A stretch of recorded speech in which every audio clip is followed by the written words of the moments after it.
ये देखिए दोस्तों, आपके लिए मैंने नोट्स बनाए हैं और audit strategy, audit planning, audit program के बारे में बनाया है। आज की क्लास के बाद मत बोलना ऑडिट का सिलेबस बाकी है। हाँ, 90% से ज़्यादा सिलेबस आपका कवर हो जाएगा आज। अगर हम चॉइस वाला क्वेश्चन छोड़ दें, एक क्वेश्चन चॉइस में छोड़ सकते हैं ना, तो आपका 90 प्लस से ज़्यादा की कवरेज आज ही की क्लास में हो जाएगी। हालांकि नेक्स्ट क्लास में जो है 1-1.5 पेज आपको और पढ़ाऊंगा, audit strategy, planning, audit program का बुक से भी दिखाऊंगा क्या क्या क्वेश्चन हैं। और फिर आपका जो है मॉड्यूल 1 पूरा कंप्लीट हो जाएगा। मॉड्यूल 2 भी लगभग कंप्लीट है, सिर्फ उसके एंड के 2 चैप्टर्स बाकी हैं। एक है गवर्नमेंट ऑडिट, एक है स्पेशल ऑडिट। स्पेशल सर्कमस्टांसेस में होटल हो गया, हॉस्पिटल हो गया, एटसेट्रा एटसेट्रा, उसकी ऑडिट कैसे करेंगे वो देखना पड़ेगा। और जो गवर्नमेंट ऑडिट है उसमें कुछ चीज़ें होती है वो देखना पड़ेगा। बाकी सारा आपका कंप्लीट हो चुका है ऑडिट का सिलेबस। चॉइस का क्वेश्चन हटा दिया जाए, मान लेते हैं कि वो गवर्नमेंट ऑडिट से आता है, स्पेशल ऑडिट से एक क्वेश्चन आता है, उस वाले क्वेश्चन को हटा दिया जाए तो 90 से ज़्यादा नंबर का आपको आता होगा पेपर, इसकी गारंटी है। जितने नोट्स हैं, जितना कराया है अच्छे से कर लेना, और ये वाली क्लास है उसको ध्यान से अटेंड करना। देखने में तो बहुत मुश्किल लगेगा, ये ऑडिट स्ट्रेटजी क्या होती है समझ में नहीं आ रहा। सच बता रहा हूँ, मुझे आज से पहले नहीं मालूम था audit strategy, audit planning, audit program क्या है।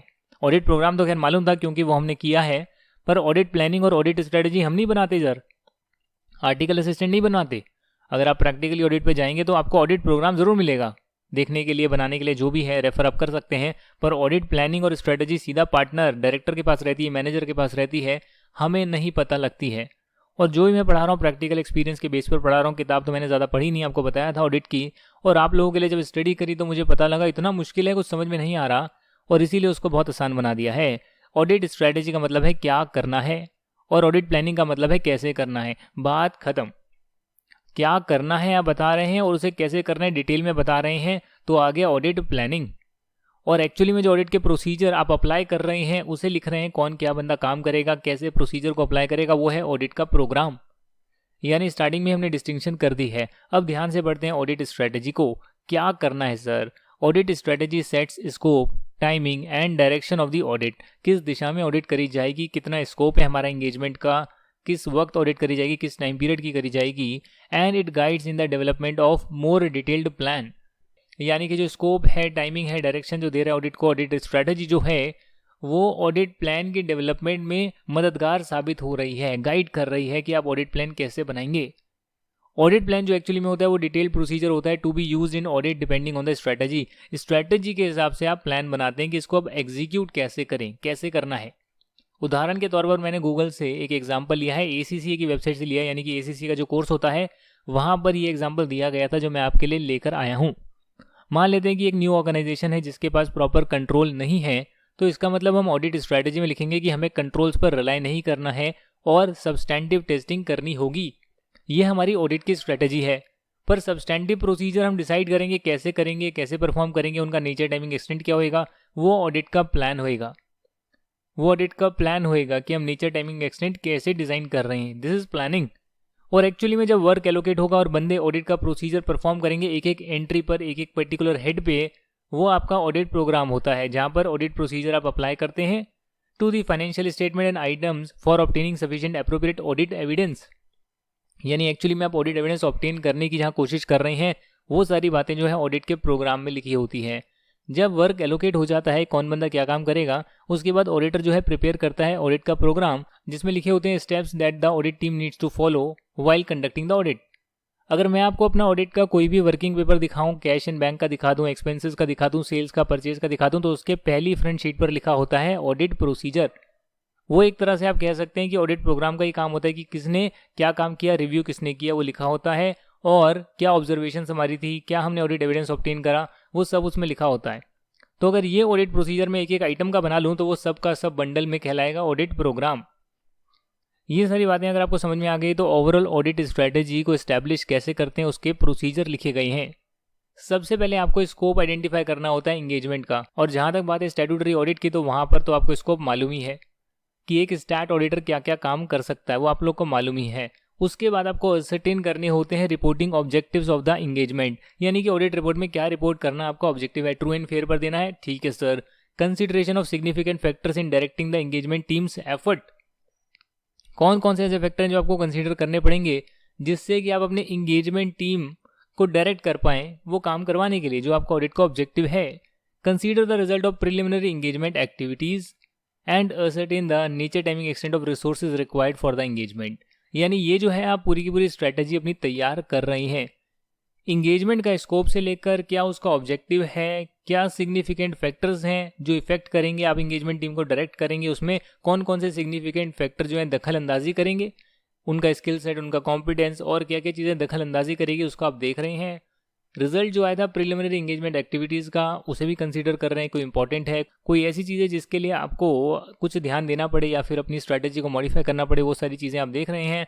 और एक्चुअली में आप असर्टेन कर रहे हैं nature, timing, extent of the resources required for the engagement, कि आपको उस इंगेजमेंट के लिए कितने रिसोर्सेज चाहिए। रिसोर्स का मतलब कितने बंदे चाहिए, रिसोर्स का मतलब बंदा होता है अपने टर्म्स में, क्योंकि हमारे लिए रिसोर्सेज बंदे ही होते हैं। ओवरऑल स्ट्रैटेजी जो होती है दोस्तों, वो ऑडिटर को कैसे हेल्प करती है। अगर आप लोग स्ट्रैटेजी बना लेंगे तो आप रिसोर्सेज को डिप्लॉय कर सकते हैं स्पेसिफिक ऑडिट एरियाज में, जैसे कि सीनियर बंदों को आप हाई रिस्क एरिया में एलोकेट कर सकते हैं काम करने के लिए, जो जूनियर है उनको लो रिस्क एरिया में काम दे सकते हैं। साथ ही में अमाउंट ऑफ रिसोर्सेज आपको कितना देना पड़ेगा एक स्पेसिफिक ऑडिट एरिया में, वो आप स्ट्रैटेजी के दौरान बना सकते हैं, जैसे कि कितने टीम मेंबर्स को आप इन्वेंट्री काउंट के लिए भेजेंगे। ऑडिट स्ट्रैटेजी का जो फायदा होता है वो ऑडिटर को असिस्ट करती है रिसोर्स को डिप्लॉय करने में, रिसोर्स कहाँ कहाँ पे एलोकेट करने हैं ऑडिट एरियाज में उसके लिए, and at what time such resources to be deployed, क्या इंटरिम ऑडिट के टाइम या फिर कट ऑफ डेट के टाइम 31 मार्च के टाइम हमें अपना बंदा भेजना होगा। How such resources are manage, directed and supervised, ये भी आपको देखना पड़ेगा, यानी कब कब टीम मीटिंग कंडक्ट करी जाएगी, कब कब उनका काम का रिव्यू करा जाएगा। ये सारी बातें आप स्ट्रैटेजी के टाइम फिक्स कर रहे हैं, ओवरऑल स्ट्रैटेजी बनाने के टाइम फिक्स कर रहे हैं। अगर यहाँ तक की बात क्लियर है तो आगे आपका आता है ऑडिट प्लानिंग, जो आज हम पढ़ने वाले हैं, जिसका स्टैंडर्ड ऑन ऑडिटिंग 300 भी है। और ऑडिट प्लानिंग आप कर सकते हैं जब आपको क्लाइंट के बिजनेस की नॉलेज होगी। बिना जानकारी के ऑडिट प्लानिंग करना ये तो वैसा ही हो गया जैसे आंख बंद करके तीर कमान लेकर निशाना लगाने लगे हैं, तो गलत निशाना लगेगा, क्योंकि आपने पहले अंडरस्टैंड ही नहीं किया क्लाइंट का business. Plan should be made to cover the nature, timing, extent of risk assessment procedure, जो ऐसे 315 में हमने पढ़ा था रिस्क असेसमेंट प्रोसीजर करने होते हैं। तो प्लान ऐसा बनाया जाएगा जिसमें कि हम रिस्क असेसमेंट प्रोसीजर कब करने वाले हैं, कौन से टाइमिंग करेंगे, कितने एक्सटेंट तक करेंगे, वो सब आप प्लानिंग स्टेज में अपना काम कर रहे हैं, देख रहे हैं, उसे लिख रहे हैं। साथ ही में आप ये भी देखेंगे knowledge of clients, accounting system वगैरह भी आप लेने की कोशिश करेंगे। प्लान में लिख रहे हैं कि हमें लेनी है, एक्चुअली में लेंगे, फील्ड में जाएंगे तो लेंगे। आप जब रिस्क असेसमेंट प्रोसीजर करेंगे तो सब कुछ लेंगे, करेंगे ये सारा काम, पर फिलहाल आप प्लान में लिख रहे हैं कि कब कब ये सब करना है। रिस्क असेसमेंट प्रोसीजर का नेचर, टाइमिंग, एक्सटेंट आप प्लान में लिखेंगे। Knowledge of clients, accounting system लेना है, पॉलिसीज, इंटरनल कंट्रोल प्रोसीजर समझना है। Establishing expected degree of reliance to be placed on internal control, कि इंटरनल कंट्रोल पे आप कितना रिलायंस प्लेस कर सकते हैं वो भी आपको देखना है, और प्लान आप उसी के अकॉर्डिंग कर रहे हैं। ये सारे ऑब्जेक्टिव्स को पूरा करने के लिए आप कर रहे हैं कि आप रिस्क असेसमेंट प्रोसीजर पूरे कर पाएं, क्लाइंट की अकाउंटिंग सिस्टम की नॉलेज ले पाएं, एक्सपेक्टेड डिग्री ऑफ रिलायंस कितना इंटरनल कंट्रोल पे प्लेस करना है वो देख पाएं, determining and programming the nature, timing, extent of audit procedure to be perform, यानी कि जो सब्सटेंटिव है या फिर टेस्ट ऑफ कंट्रोल्स हैं उसका नेचर, टाइमिंग, एक्सटेंट आप कर पाएं। उसके लिए आप प्लान कर रहे हैं वर्क को कैसे कोऑर्डिनेट करेंगे, जो वर्क परफॉर्म करना है। ऑडिटर काम कर रहा है या ऑडिटर का एक्सपर्ट काम कर रहा है या ऑडिटर की जो टीम है वो टीम आपस में काम कर रही है, तो उसके काम को कैसे कोऑर्डिनेट किया जाएगा, ये सारी चीज़ें आपको प्लान बनाते टाइम ध्यान में रखनी चाहिए। Plan should be further developed and revised as necessary during the course of audit. ये नहीं है कि आपने एक बार प्लान बना लिया तो उसको चेंज नहीं किया जाएगा, उसे चेंज भी किया जा सकता है। Planning begins shortly after the completion of previous audit and continues until the completion of current audit engagement. जैसे मैंने लास्ट ऑडिट कंप्लीट किया था तो मैंने नेक्स्ट ऑडिट की प्लानिंग तभी स्टार्ट कर ली थी, और जब करंट ऑडिट को कंप्लीट करूंगा तब तक प्लानिंग रहेगी। अगर मुझे कुछ भी चीज़ में चेंज करना पड़ेगा तो मैं तुरंत करूंगा। Planning should include these matter, ये लिखा है, बट उससे पहले कुछ एडवांटेजेस देख लेते हैं। यहाँ पर लिखा है बेनिफिट क्या होता है प्लानिंग का in audit of financial statement. Auditor को जो है ये हेल्प करता है ऑडिटर को to devote appropriate attention to important areas, क्योंकि प्लानिंग कर ली तो हम वहीं पे आइडेंटिफाई कर लेंगे क्या इंपॉर्टेंट एरियाज हैं इस पर्टिकुलर बिजनेस में, और वहाँ पर हम स्पेशल केयर से काम कर सकते हैं, स्पेशल रिस्क आइडेंटिफाई कर सकते हैं, special test of control, substantive procedure लगा सकते हैं। साथ ही में हेल्प करता है ऑडिटर को to identify and resolve the potential problems on timely basis. जो प्रॉब्लम्स, पोटेंशियल का मतलब जो हो सकती है, जैसे बोलते हैं ना एक बंदे का पोटेंशियल कितना है, मेरा पोटेंशियल कितना है, यानी कैपेबिलिटी कितनी है फ्यूचर में काम करने की, वैसे ही अगर कोई पोटेंशियल प्रॉब्लम है जो कि फ्यूचर में प्रॉब्लम बन सकती है, उसको भी ऑडिटर प्लानिंग के जरिए आइडेंटिफाई जल्दी कर सकता है, टाइमली बेस पर करेक्ट कर सकता है। जो उसकी इंगेजमेंट टीम है उसके काम को सुपरवाइज करना, डायरेक्ट करना, रिव्यू करना कर सकता है प्लानिंग के जरिए, क्योंकि उसको मालूम है कि यार ये देखो आपको जो है इस पर्टिकुलर यूनिट का डेटा मिल जाएगा, तो इस टाइम तक जो है आप उसका काम चेक कर लोगे, तो यहाँ पर मैं आकर उसका रिव्यू कर लूँगा।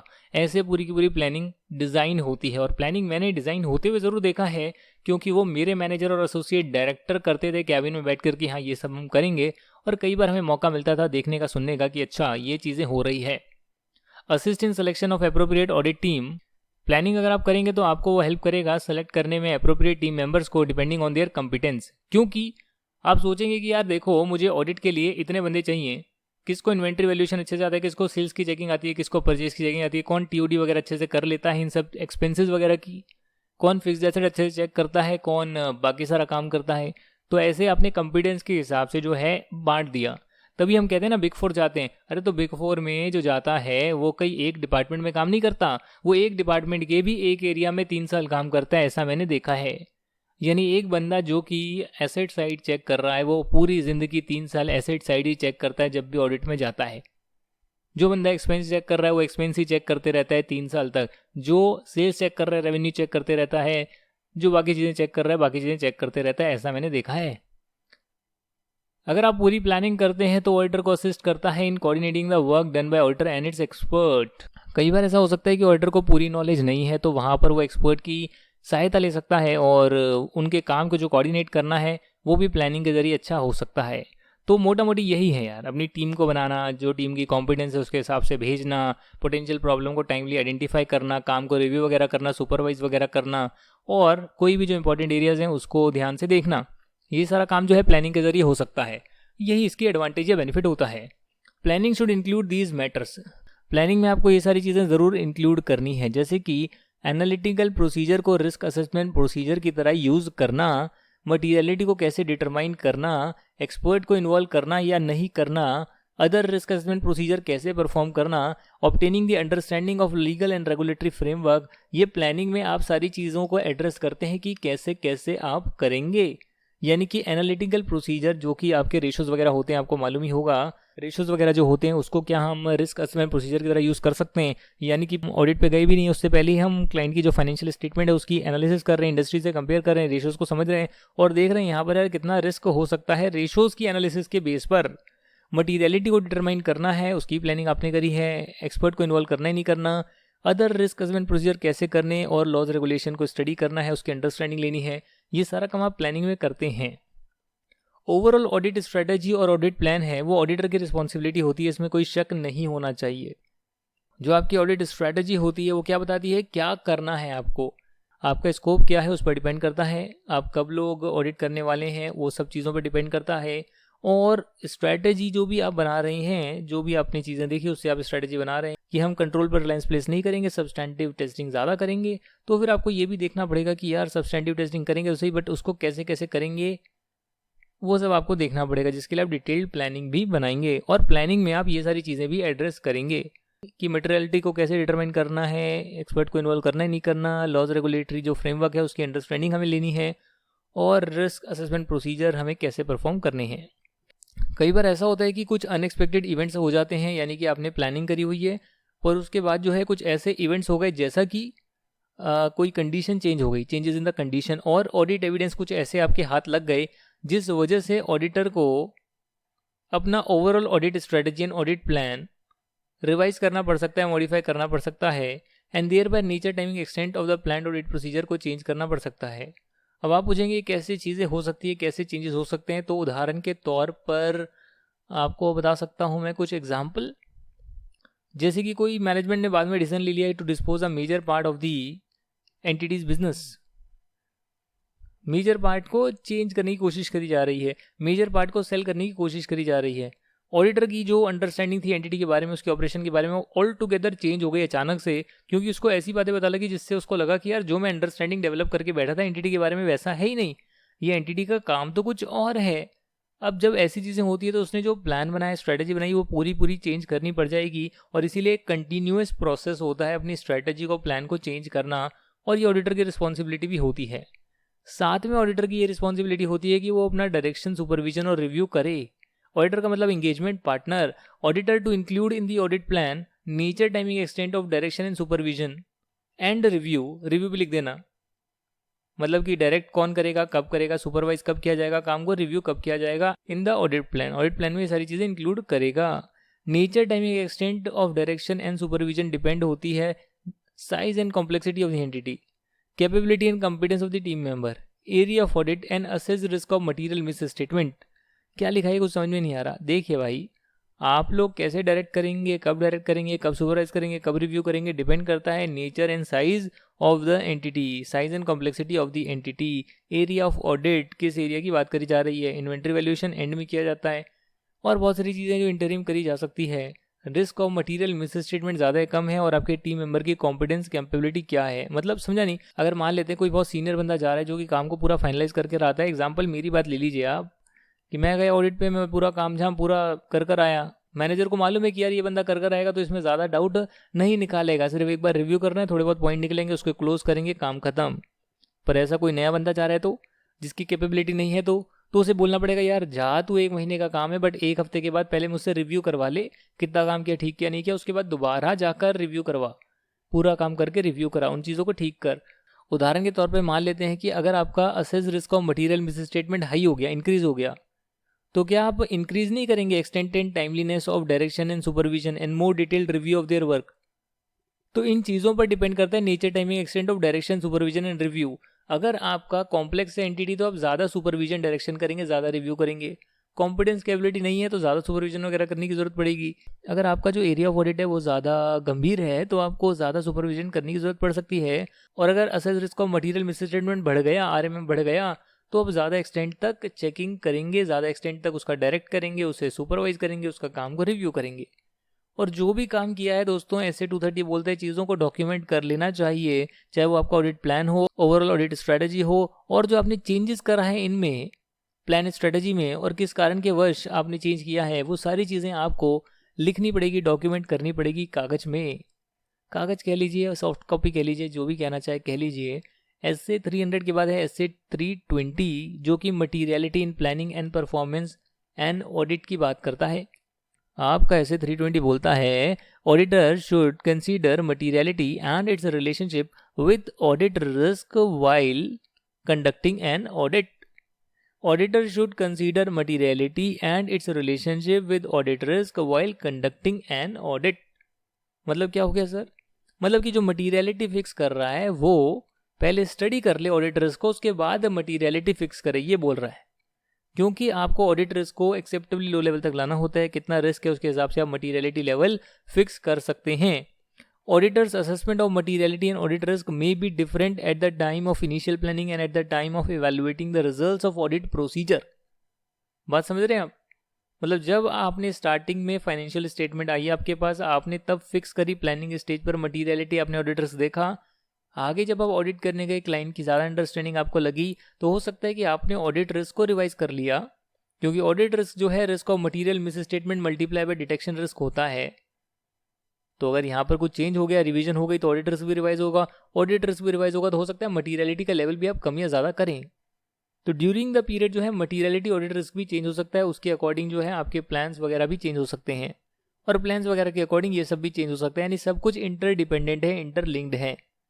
जब मटीरियलिटी सेट करी जाती है तो ऑडिटर जो है एक ओवरऑल मटीरियलिटी सेट करता है जो पूरी फाइनेंशियल स्टेटमेंट लेवल के लिए होती है। और अगर उस अमाउंट से ज़्यादा की मटीरियल मिस स्टेटमेंट है तो ऑडिटर बोलेगा कि भैया गड़बड़ है, क्वालिफाइड ओपिनियन दे सकता है, मॉडिफाइड ओपिनियन दे सकता है।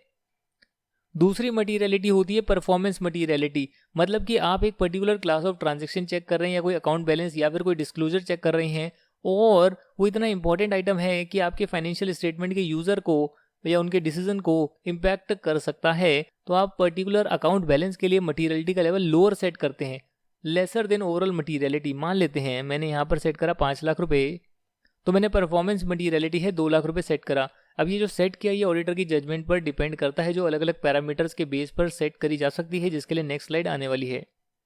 मान के चलिए कि यहाँ पर आपने 5 लाख सेट करा, यहाँ पे 2 लाख सेट करा। इसका मतलब ये है कि अगर कोई डिस्क्लोजर, कोई बैलेंस, अगर कोई क्लास ऑफ ट्रांजेक्शन 2 लाख से ऊपर की मिस स्टेटमेंट है तो भैया 5 लाख से तो नीचे है, 5 लाख से तो नीचे पर मटेरियल नहीं होना चाहिए। हाउएवर सिर्फ एक ही पर्टिकुलर क्लास ऑफ ट्रांजेक्शन का 2 लाख से ज़्यादा की मिस स्टेटमेंट आ गई तो उसे भी मैं मटेरियल मानूंगा, क्योंकि वो क्लास ऑफ ट्रांजेक्शन, वो अकाउंट बैलेंस भी अगर गलत है, 2 लाख से ज़्यादा पर ही गलत है, तो भी मैं बोलूँगा कि यार यूज़र के डिसीजन को वो इम्पैक्ट कर सकता है। इसको परफॉर्मेंस मटीरियलिटी बोलते हैं।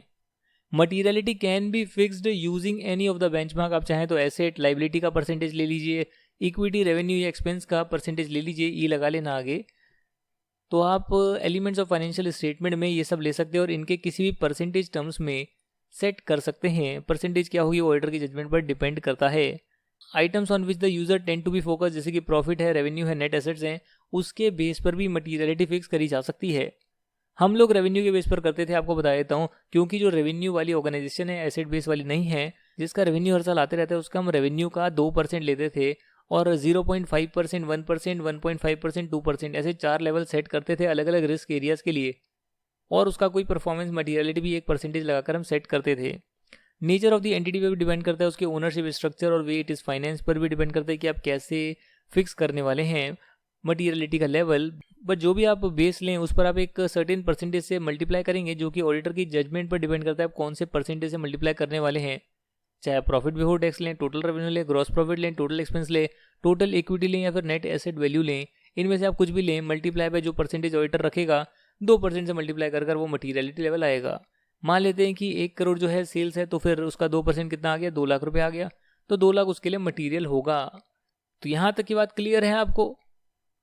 अगर कुछ चेंज होते हैं सर्कमस्टेंस में, जैसे कि हो सकते हैं ऑडिटर की अंडरस्टैंडिंग बदल गई, जो सोच के चल रहा था कि एंटिटी का काम जो है सर्विस प्रोवाइड का है, बाद में पता लगता है नहीं गुड्स को बेचने का काम है, पूरी अंडरस्टैंडिंग बदल जाएगी, हिल जाएगा ऑडिटर और बोलेगा जो मैंने प्लान बनाया सब कुछ मुझे चेंज करना पड़ेगा।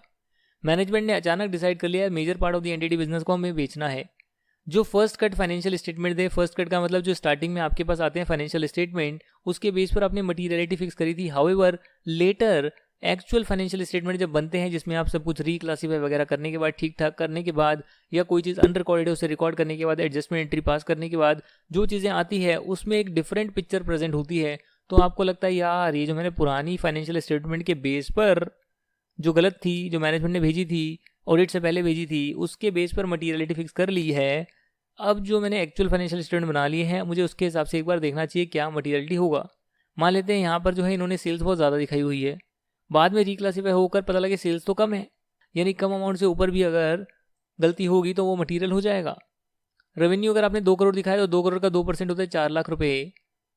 अब अगर एक्चुअली में रेवेन्यू जो है वो 1 करोड़ ही है तो क्या होगा, तो 2 लाख से ऊपर की ट्रांजैक्शन जो होगी वो मटेरियल आपके लिए हो जाएगी। इसीलिए अगर ऐसा कुछ होता है तो वहाँ पर मटीरियलिटी को रिवाइज करना पड़ सकता है, और मटीरियलिटी को अगर आप रिवाइज करेंगे तो डॉक्यूमेंट भी करेंगे कि क्या मटीरियलिटी थी फाइनेंशियल स्टेटमेंट की, क्या मटीरियलिटी थी परफॉर्मेंस की, क्या रिवीजन आपने इनमें करी है और क्यों करी है, रीज़न भी लिखेंगे। आज के चैप्टर में हमने क्या पढ़ा, लगभग हमने 90% सिलेबस आपका कर लिया है, निश्चिंत रहिए, इतना भी कर जाएंगे आपका हो गया ऑडिट, हो गया सर हो गया। फिर भी मैं बाकी के चैप्टर आपको करा दूंगा, बट जिनके एग्जाम है और उन्हें लग रहा है यार क्या होगा कैसे होएगा, तो हो गया मॉड्यूल 1 हो गया, मॉड्यूल 2 हो गया, सिर्फ 2 चैप्टर बाकी है। मॉड्यूल 2 के चॉइस में छूट सकते हैं, बहुत एक्सेप्शनल है, और बहुत सारे जो टीचर्स हैं वो 80% ही सिलेबस कवर करवाते हैं। मैं ये नहीं कह रहा कि मैं उतना ही कराऊंगा, मैं आने वाली क्लासेस में आपको वो दोनों चैप्टर भी कवर करवा दूंगा। पर जिन बच्चों को लग रहा है बहुत ज़्यादा टाइम हो गया, अक्टूबर का टाइम आ गया और पेपर आने वाले हैं, तो वो इन पर रिलाई कर सकते हैं, इसको अच्छे से रिवाइज कर सकते हैं, मोर देन 90% स्कोर कर सकते हैं, लिख कर आ सकते हैं मोर देन 90% ठीक।